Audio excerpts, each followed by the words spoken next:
Olá a todos e a todas, um fogandia.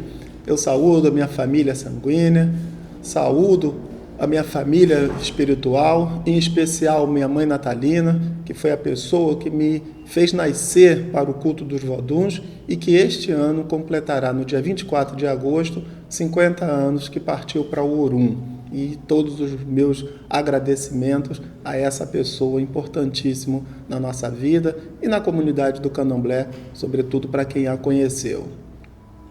Saúdo o Vodum de todas as pessoas que estão presentes, rogando para que este encontro seja próspero e que atinja mais e mais pessoas que vão assistir esse vídeo, pela importância do tema que foi escolhido. Eu me chamo Pedro Chagas, sou conhecido como Vodungam Pedro de Sobor, sou detentor do Axé Coelabiá, axé esse que tem mais de 70 anos de existência e resistência. Eu sou o herdeiro da casa.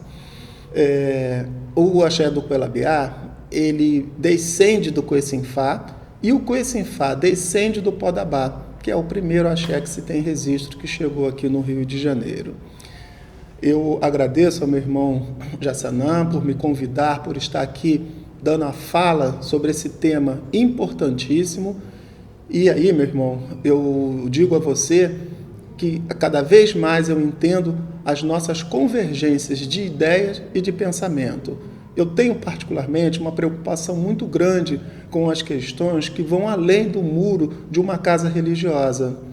Nós vimos em outras religiões as pessoas muito preocupadas com as questões políticas, com as questões sociais, com as questões de relacionamentos, ou seja, não só preso às questões litúrgicas. E é exatamente por essa visão deles é que estão onde estão. E a ausência dessa visão da parte do povo de santo, e não são todos, mas a gente vê que a grande maioria tem exatamente essa não observância, é que nós estamos um pouco atrás em todo esse processo de conquistas e de posicionamento social. Então, os meus agradecimentos por estar aqui falando sobre esse tema tão importante.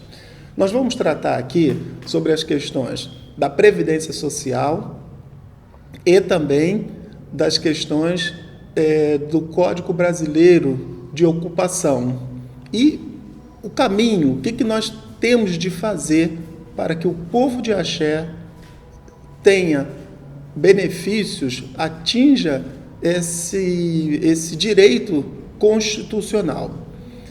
Eu acabei não me apresentando, eu fiz a faculdade de contabilidade, eu sou formado em ciências contábeis pela Faculdade São Judas Tadeu e fiz uma especialização na área financeira.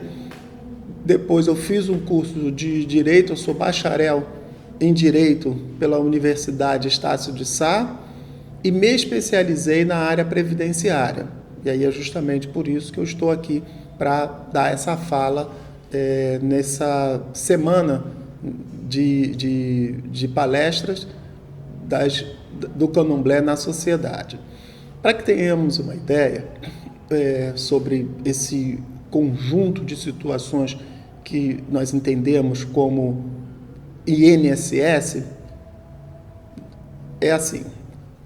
O INSS, ele é o Instituto da Seguridade, é o Instituto Nacional do Seguro Social. E este instituto, ele tem uma função tripartite. A primeira dela é a Seguridade Social, que funciona exatamente como um seguro comum. Você contrata, efetua os pagamentos para poder ter as garantias. O outro ponto que o INSS trata é justamente a questão da assistência social. É o atendimento, é a garantia do suporte que o Estado brasileiro dá aos seus cidadãos em momentos de extrema vulnerabilidade. Vou tratar de cada um ponto desse. E o terceiro é exatamente as questões de saúde. Então, eu vou começar de trás para frente. As questões de saúde é que o Estado brasileiro, por um preceito constitucional, ele é o garantidor da saúde para quem não tem a condição de ter uma assistência à saúde privada. Justamente por isso que há os hospitais públicos em vários âmbitos do conjunto governamental. Tem os hospitais federais, os hospitais estaduais e os hospitais municipais, ou seja, com o objetivo de assistir na área de saúde. Isso é muito importante justamente porque o objetivo é ter preventivo, porque à medida que não se tem uma saúde preventiva, o Estado acaba gastando muito mais com a questão da gravidade dos seus membros. Então, temos essa assistência na área de saúde. O segundo ponto é a assistência social.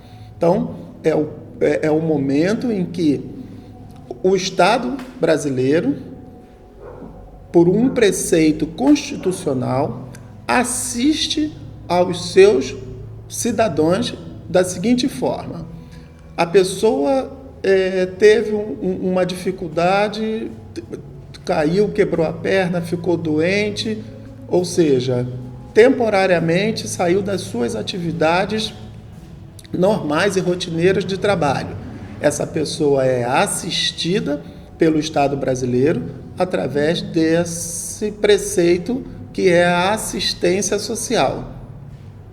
E também, mesmo que uma pessoa não tenha contribuído para o INSS, por diversas razões, quais foram, mas que ele atingiu a idade de 65 anos ou foi acometido por uma doença grave, o Estado brasileiro também presta essa assistência através de um benefício chamado LOAS ou BPC, é a mesma coisa. Então,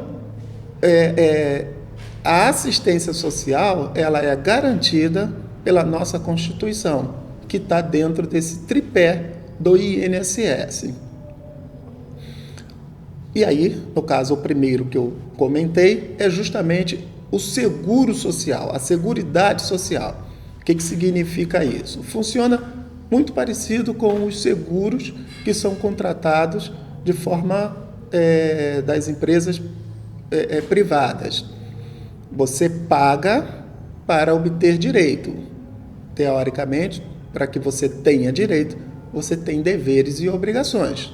Então, a necessidade de você fazer as contribuições é justamente para que você tenha o direito a obter um benefício num estado de vulnerabilidade ou no momento em que você se aposenta.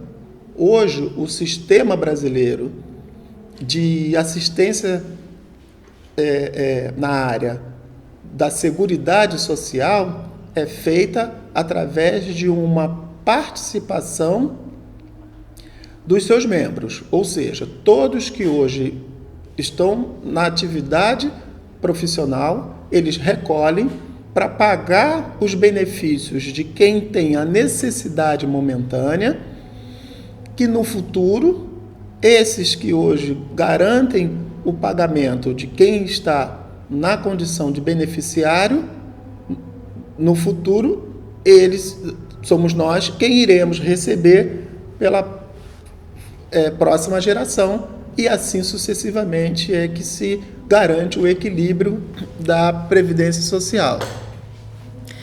Trazendo esse tema justamente para o povo de Axé, é importante e relevante que nós contribuímos justamente para também termos os direitos constitucionais da assistência social. Para você poder ter esse benefício, para você ter essas garantias, você precisa fazer os recolhimentos. E normalmente o que acontece? Os chefes religiosos, por não ter uma atividade que até então não era regulamentada, não se entendia isso como uma forma de trabalho, e eu não estou dizendo que seja exatamente um trabalho, mas existe uma produção de trabalho e de renda dentro das casas de axé, e, independente disso, é uma necessidade dos seus membros estarem garantidos, estarem cobertos por esse enorme guarda-chuva da Seguridade Social. Então, a pessoa precisa fazer os seus recolhimentos, a pessoa precisa calcular da sua renda um percentual e fazer o recolhimento. E na verdade, quando eu digo que precisa, se você ler a letra da lei, entende-se que todo chefe religioso é classificado como um contribuinte obrigatório individual, porque isso é uma classificação da própria lei da Seguridade Social. Existem lá os contribuintes obrigatórios CLT, ou seja, os trabalhadores que têm carteira assinada, e existem os contribuintes obrigatórios individuais, que são os autônomos, e toda e qualquer pessoa que produz renda, ela tem de fazer o recolhimento da parcela ao INSS. Isso é uma obrigatoriedade por lei, que evidentemente, por se tratar de um seguro social, você também fica amparado, você também adquire a condição de segurado da Previdência Social e que passa a ter todos os direitos. E quais são os direitos que uma pessoa tem ao fazer os seus recolhimentos de forma regular?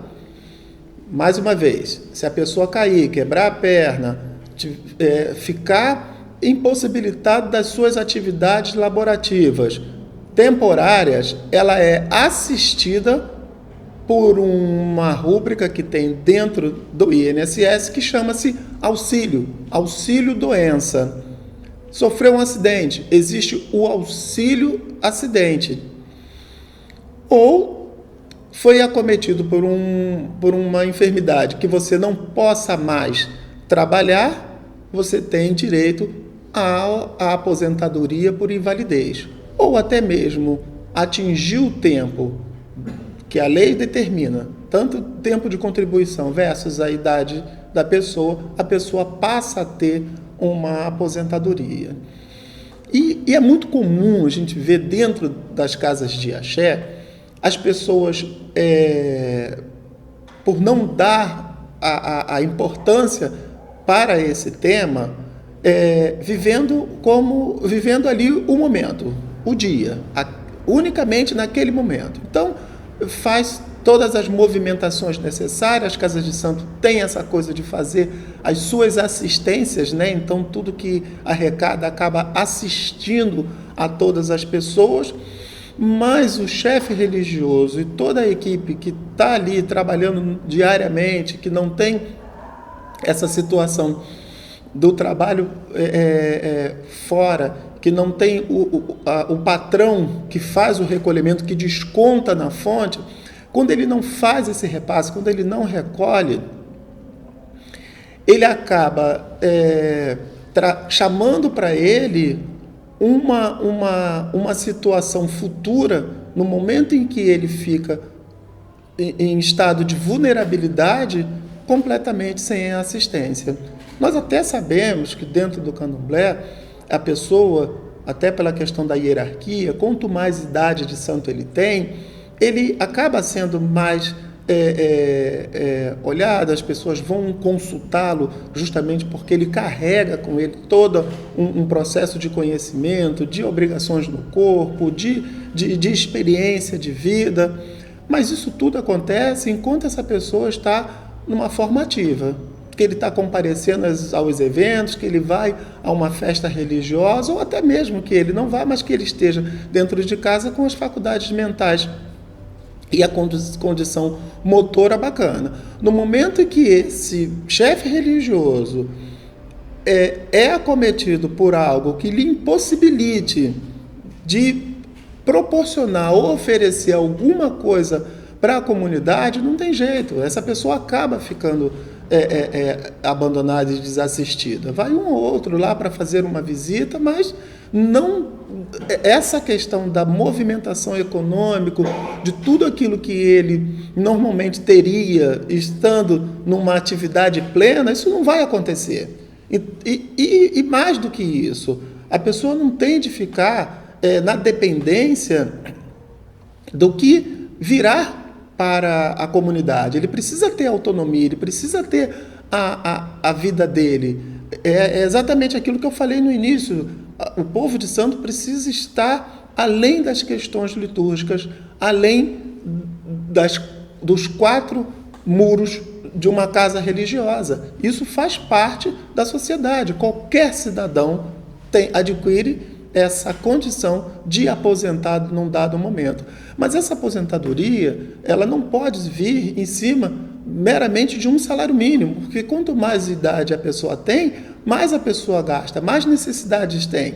Então, normalmente, a pessoa começa a fazer lá o recolhimento em cima do valor de um salário mínimo e vai para o resto da vida desse jeito. Quando for se aposentar, meu amigo, não tem jeito, vai se aposentar ganhando exatamente um salário mínimo. Então, daí a importância da gente estar conversando aqui sobre esse tema, onde o que a lei determina é que você pegue 20% do valor líquido de tudo que você recebe e faça um recolhimento. Então, como é que funciona isso? Você detém uma renda diária, mensal, semanal, da maneira como você entender, e daí você abate os custos diretos, do que sobrar, você aplica 20% e faz o seu recolhimento para a Previdência Social. Lembrando sempre que você é um segurado obrigatório individual. Obrigatório por quê? Produz renda. Individual por quê? Porque você não está linkado a uma folha de pagamento de uma empresa ou até mesmo de uma instituição. Nós vamos falar, assim, da possibilidade da assinatura de carteira dentro dos templos religiosos, mas isso vai ficar para mais adiante. Nesse momento, nós estamos falando exclusivamente daquela pessoa que é o que comumente acontece do chefe religioso e até mesmo das pessoas que estão mais diretamente ligadas, como as mães criadeiras, que normalmente são as pessoas que não têm condições de trabalhar, ou até mesmo aquele ogã que fica mais ali ao lado do chefe ou da Yalorixá, dentro da casa de santo, que tenha a sua dedicação completa. Enfim, então o recolhimento ele é de suma importância justamente para você poder garantir os seus direitos. Então, o chefe religioso, inclusive, ele foi considerado como uma atividade, foi reconhecido pela Lei 10.043, que isso aconteceu lá no governo do Fernando Henrique Cardoso. Então, ele assume ali uma questão de liderança e tem uma ocupação reconhecida. Por isso que ele é obrigatório individual. Já as outras pessoas que estão dentro da Casa de Santo, não tendo uma comprovação de renda, como normalmente tem ali o chefe religioso, esse sim é classificado como contribuinte facultativo. Por que ele é facultativo? Porque não se tem como comprovar a renda, a apuração da renda, que ele realmente gere renda. Se por um acaso gerar, ele é classificado como obrigatório individual. Mas eu estou dizendo aqui as duas situações que normalmente acontecem dentro de uma casa de axé. E aí a pessoa pode até procurar um especialista, procurar alguém, ou até ligar para 135, que eles dão todas as informações, e aí você já vai com o norte, você já vai sabendo o que perguntar, porque às vezes a pessoa não sabe nem como iniciar a conversa, ou até mesmo o que perguntar. Como é que ocorre essa questão do recolhimento? Você entra no site do meu INSS, através da senha do gov.br, você entra ali no seu ambiente e consegue gerar a sua guia. Você pode fazer pelas inscrições que você teve anteriormente ou pelo número do seu PIS, que logo será substituído pelo CPF. Ainda não está assim, mas logo será substituído pelo número do seu CPF. Nesse momento, por enquanto, você faz o recolhimento ou por uma inscrição que você tenha tido no passado, ou até mesmo lá pelo número do PIS, você consegue gerar a sua guia. E é muito intuitivo, é muito simples, não tem nenhuma complicação. Teve alguma dificuldade? Carnezinho da cor laranja, que vende em qualquer papelaria. Preenche os campos que lá pede e você consegue fazer o seu recolhimento. Mas só não pode deixar de fazer o recolhimento, porque eu tenho visto muito nas casas de axé as pessoas indo buscar o benefício do LOAS, que é esperar atingir a idade de 65 anos, ou oxalá que permita que afaste da gente isso, mas ou ter uma doença incurável para poder ir buscar o benefício do LOAS. Só que o benefício do LOAS, ele é um benefício voltado justamente para as pessoas que têm o estado de miserabilidade. É para quem não tem renda nenhuma. É para a pessoa que tem a renda familiar em torno de R$250. Quem tem acima disso praticamente não assiste o direito. Imagina uma pessoa conviver mensalmente com uma média de valores de R$250. Enfim, isso não existe. E, além disso, não deixa pensão. Ou seja, se o cônjuge que recebe esse benefício falecer, o sobrevivente não é beneficiado, ele não recebe pensão, não tem 13º salário, coisa que, ao contrário, se você fizer o recolhimento, se você vier pagando e ao longo dos pagamentos lhe acontecer algo, você deixa uma pensão, você recebe o seu 13º salário estando em estado de benefício, ou seja, é fundamental. A Previdência Social brasileira, ela é uma das melhores do mundo.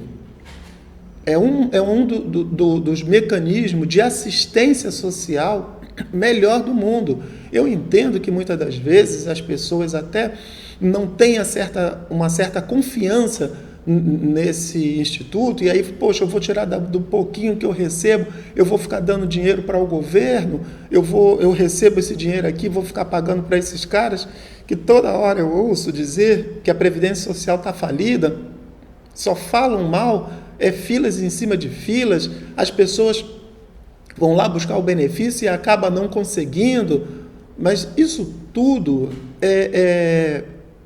são falas onde as pessoas sempre elevam a parte negativa, mas dificilmente alguém vai chegar e vai dizer, olha, eu contribuí direitinho, eu estou recebendo aqui o meu teto, eu fui lá, busquei o serviço da Previdência Social e aconteceu dentro do prazo de 45 dias, ou seja, quem consegue não fala, só reclama quem não conseguiu. Então, assim, não adianta, a pessoa só falar mal não adianta. Eu estou aqui como operador do direito na área, dizendo a vocês que a Previdência Social brasileira ela é sim um mecanismo de assistência que funciona e que é superávit. Ela tem condições sim de garantir. Vejam, a Previdência Social brasileira tem 100 anos, ela é de 1923. Ela completou em janeiro deste ano 100 anos, pagando os benefícios, todos os benefícios, rigorosamente em dia. Uma instituição de 100 anos, não podemos jogar fora, né? Não podemos olhar para essa instituição e dar essa classificação de ser algo desprezível, algo que nós não podemos contar. Se você for fazer uma previdência privada, tem o sistema da previdência privada hoje no Brasil, ele é por cota de participação, ou seja, você chega lá, você faz um planejamento e você contrata um plano de previdência privada e ele pergunta para você, quer contratar isso por quantos anos? E aí faz lá o cálculo atuário, ou seja, a sua expectativa de vida. Meu amigo, se você viver um dia além daquilo que eles estabeleceram como sendo meta de vida para você, não vai receber. Ela é finita, tem uma data para terminar. Reze para morrer antes, porque se você não morrer antes, você não vai ter esse benefício. Além de que a maioria deles não deixam pensão para o cônjuge. E a Previdência Social, se a pessoa trabalha 2 anos e vem a óbito, ela deixa a pensão para o cônjuge. E assiste não só o cônjuge, ela assiste aos filhos menores, assiste aos filhos maiores, desde que comprove a dependência econômica financeira e que tenha uma impossibilidade de trabalho, assiste inclusive aos pais e assiste também aos irmãos, que são os dependentes colaterais, em casos específicos, se a pessoa também comprovar ali a dependência econômica e não tiver condições de sustento, de trabalho e de sustento. Então, vejam, é um instituto, sabe, muito pleno e que desenvolve, que desempenha verdadeiramente a sua função de assistência. Com relação ao CBO, que é o Código Brasileiro de Ocupação, é muito importante a criação a criação das classificações dos cargos dentro das casas de santo no CBO. O que significa o Código Brasileiro de Ocupação? É o reconhecimento de uma atividade como sendo uma ocupação de produção de renda. E somente no primeiro governo do presidente Lula, é que foi reconhecido os cargos das casas religiosas como sendo uma ocupação dentro do Código Brasileiro. E qual é a importância e qual é a relevância disso? Primeiro, que o povo de Axé, sempre esquecido e abandonado por tudo e por todos, quando tem alguém que faz um aceno desse, é de ser louvável. E o que estabeleceu o decreto que criou esses códigos? Ele estabelece e reconhece as atividades internas de uma casa de axé como sendo importante, como sendo uma ocupação reconhecida pelo Estado brasileiro. Que, em outras palavras, é a possibilidade de você levar esse código para a sua inscrição dentro do INSS, para que os seus recolhimentos sejam feitos não em costureira, como comumente é feito, em autônomo, em trabalhador profissional. Às vezes os homens são pintores, enfim, criavam-se até o advento desse decreto, criavam-se subterfúgios justamente para que o povo de axé tivesse uma inscrição dentro do INSS. Não que a pessoa necessariamente, eu vou me aposentar como babalorixá, eu vou me aposentar como ialorixá. Na verdade, você se aposenta das suas atividades profissionais. Mas o reconhecimento da sua ocupação, ela é muito importante. Então você pode, através desse código que foi criado, levar isso para o seu cadastro junto ao INSS e você então ter lá na sua inscrição a ocupação, a atividade de chefe religioso. Eu chamo a atenção que quando foi criado esse código preteritamente, certamente não foi feito por uma pessoa muito conhecedora da ocupação, porque tem vários cargos ou vários nomes que muitas das vezes não são cargos, como irmão, irmã, que eu pude observar, como iaô, mas de qualquer forma vale toda a intenção e, paralelamente a isso, existe lá os cargos efetivamente. Então, vamos nos prender, vamos nos atermos aos cargos que efetivamente existem. Então, tem babalorixá, ialorixá, tem os ogãs, várias funções de ogãs, as equedes, tem as iaquequerês, ialodê, enfim, é muito vasto, vale a pena todo o povo de axé e consultar esse decreto e de repente até se encaixar ali dentro da relação dos códigos que existem e quando for a Previdência Social, na oportunidade que tiver, eu acho até que pelo próprio meu INSS você consegue alterar a sua condição ali, algumas coisas você consegue alterar. E aí você colocar exatamente a sua função que você verdadeiramente desempenha.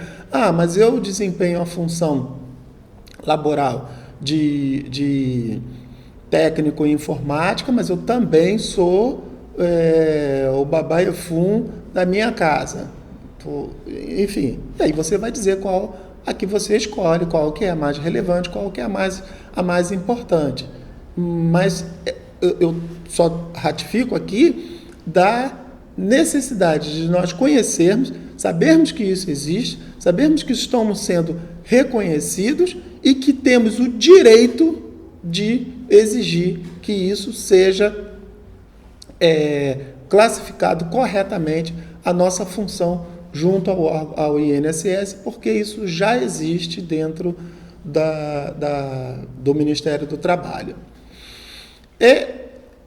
Agora, na verdade, qual foi a razão preponderante da criação desse código?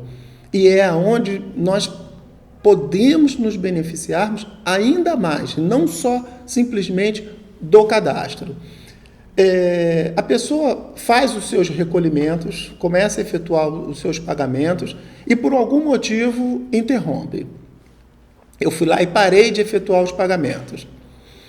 E aí o tempo passa e volto a recolher novamente. Um dado momento eu vou fazer um levantamento para saber se eu já tenho tempo para eu poder para eu me aposentar. E aí chego à conclusão de que falta um tempo para eu me aposentar. A Previdência Social, ela deseja que você se aposente, desde que você tenha o tempo e a idade, mas no momento em que você identifica que falta um tempo, eles querem que você recolha daqui para frente. Faltam 5 anos, ok, contribui mais 5 anos, daqui a 5 anos você vai lá e se aposenta.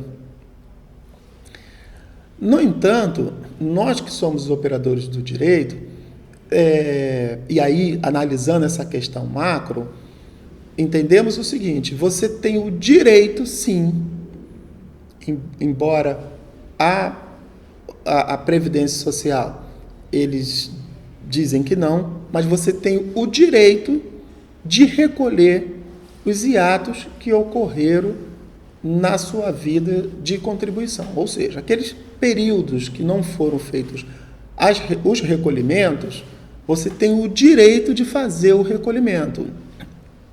Mas você não pode simplesmente não pagar, um dia bater a cabeça e dizer: olha, eu quero efetuar o pagamento aqui porque eu quero me aposentar. Não é isso. Para você poder fazer o recolhimento de atos, de períodos que ficaram para trás, você precisa comprovar a sua condição de produtor de trabalho e de renda.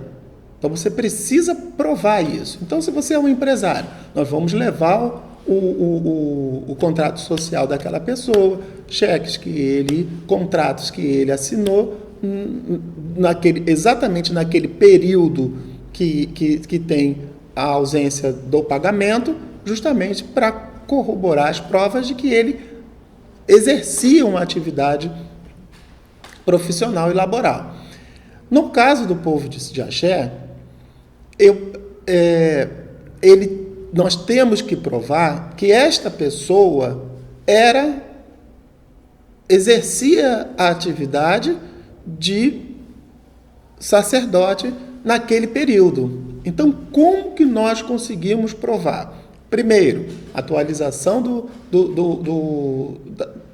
código da ocupação como chefe religioso. Se eu estou lá como costureiro e vou chegar lá e vou dizer que eu lá em 2017, 2013 eu era chefe religioso, peraí, meu amigo, como é que funciona isso? Então, daí, primeira coisa, fazer a atualização do seu código. E depois juntar documentos que corroboram com uma prova de que você exercia atividade de chefe religioso que produzia renda. Então, você apresenta fotos fidedignas, você apresenta declaração da instituição que você participa, você adquire declarações de outras instituições com atividades afins àquela que você exercia como chefe religioso. Eu estou falando isso não é só para o povo de Axé, para qualquer pessoa que esteja nessa condição, mas, enfim, a gente tem de estar aqui tratando exatamente, procurando proteger o nosso povo. Então, você leva elementos e daí, para que você, antes do decreto que estabeleceu esses códigos brasileiros de ocupação, nós não tínhamos essa possibilidade. A gente não tinha como dizer: olha aqui, eu sou chefe religioso, porque não existia um código da ocupação. E agora existe. Então, a maneira como se tem de fazer os recolhimentos. E aí você faz o recolhimento não dizendo claramente para o INSS que você está querendo se aposentar, e sim porque você está devendo. Você ficou um ano sem pagar e voltou a pagar posteriormente. Então, você tem o direito de recolher dali, ou melhor, o direito não, você tem a obrigação de recolher daquele um ano que você ficou sem pagar. E aí essas contribuições irão computar para o seu tempo de aposentadoria. É importante chamar a atenção que você só pode fazer os recolhimentos pretéritos em hiatos. Você não pode simplesmente...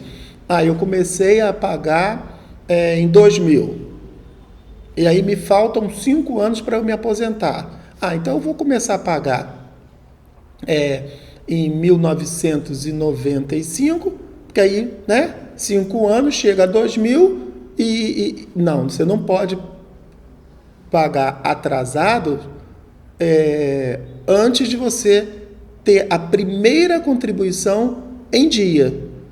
Porque se não fosse assim, seria fácil, você vai lá e recolhe para trás. Não, você pode recolher desde que você tenha ao menos uma paga válida em dia. A partir dessa data é que você pode fazer os recolhimentos nos hiatos, ali nas ausências de recolhimento.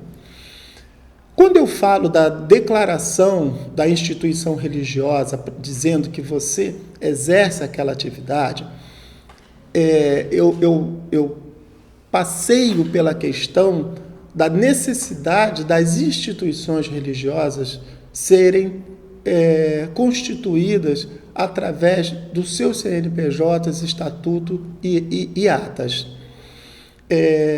Por quê? Da importância disso. No Rio de Janeiro, a lei orgânica do município, você não precisa ter alvará de funcionamento para as práticas de atividades religiosas. Estou falando na cidade do Rio de Janeiro, a nível municipal. Em outros municípios, existe sim a necessidade de você ter o alvará de funcionamento. Na cidade do Rio de Janeiro, você não precisa. Então, no momento que você não precisa, e acredito que até em muitos municípios que você tem a necessidade de ter o alvará, mas certamente a maioria não retira o alvará, muitas das vezes, porque antigamente fazia-se aquela inscrição nas federações e tinha aquele quadrinho na parede como federação e bastava como o status de que estavam legalizados, então acaba-se não fazendo. Mas é importante que as instituições religiosas do Candomblé sejam legalizadas, tenham o seu estatuto, a sua ata de eleição atualizada e, consequentemente, o seu CNPJ. Por quê? A declaração que é expedida para a comprovação de que o membro da casa precisa vir de uma instituição legalmente constituída. Se você simplesmente cuida da liturgia, não cuida da parte burocrática, da parte de documentação, você fica totalmente desguarnecido. Principalmente num momento como esse, que a intolerância, eu até nem gosto dessa palavra intolerância, mas eu falo de racismo religioso está crescente. Qualquer coisa que lhe acontece, se você não tiver documentos, como que você faz para se defender? E aí acaba a defesa sendo a pessoa da Casa de Santo e não a instituição. E aí, vejam, quando atinge uma instituição, isso tem um peso maior. E aí os nossos amigos, né, vamos dizer assim, de outras religiões, não, é sempre a instituição. Não agrediu a pessoa, agrediu a instituição. Nossa, quebrou-se aí um templo da congregação tal, tal e tal. Então, é importante observarmos isso, porque no momento em que você tem o seu CNPJ, você pode conceder essa declaração, tanto para o chefe religioso quanto para todos os demais membros, e inclusive apoiar algum outro conhecido da comunidade, que é importante fazer essa assistência ampla e comum, e também participar até mesmo de algumas outras atividades, de incentivos que o governo tem feito para as casas de axé. Não estou mudando o tema, eu só estou aqui ratificando da necessidade de haverem a regulamentação, a regularização da documentação de uma casa religiosa para que essas coisas sejam atingidas, para que a pessoa seja beneficiada. Enfim, então, ter a sua documentação em dia, ela é de suma importância, porque a partir do momento que você tem um CNPJ, você pode, inclusive, fazer assinatura de carteiras de membros da Casa de Santo e fazer o recolhimento, que isso acaba, de uma certa forma, e aí é preciso fazer uma análise contábil, muitas das vezes sai mais barato fazer o recolhimento com a carteira assinada do que você fazer o recolhimento como contribuinte individual. E aí você passa a ser um contribuinte obrigatório a partir do momento que tem a carteira assinada. Que aí tem a escala do valor. Quando eu comentei lá no início que você paga 20% de tudo que você produz, a venda da carteira assinada, você começa com 7,5% de contribuição. Então, nós estamos falando de 20% para 7,5% de contribuição, uma vez que se a carteira for assinada. Enfim, aí é uma análise que o contador precisa fazer. Nós sabemos que para uma casa de santo ter um CNPJ, tem toda uma burocracia mensal que precisa ser, mas vale a pena até para que você esteja garantido aí os seus direitos. Então, meus irmãos, eu fico por aqui, espero que essa mensagem chegue verdadeiramente ao máximo de pessoas, para que um comente com o outro, vai passando, e que se uma pessoa dentro da casa de santo tiver essa consciência, ela acaba contaminando todos os demais. Porque as pessoas de axé, elas vivem muito ali o imediato, o que está acontecendo agora. Mas nós precisamos verdadeiramente olhar para o futuro com consciência política, com consciência social, com consciência de cooperação, de comprar coisas de axé na mão de pessoas de axé, nas lojas de pessoas conhecidas de axé, ou seja, fazer essa grande corrente de fortalecimento do nosso povo e lutar pelas nossas conquistas, né? Veja, nós temos uma religião que você entra no Google e procura lá rua ou praça Babalorixá, no Rio de Janeiro não tem nenhuma. Não é possível que ninguém nesse estado foi digno de receber uma homenagem a esse monte. Mas se você buscar lá pastor, bispo, padre, rabino, tem aos montes. Enfim, fica aqui a minha mensagem. Muito obrigado, um abraço a todos, um fogandia.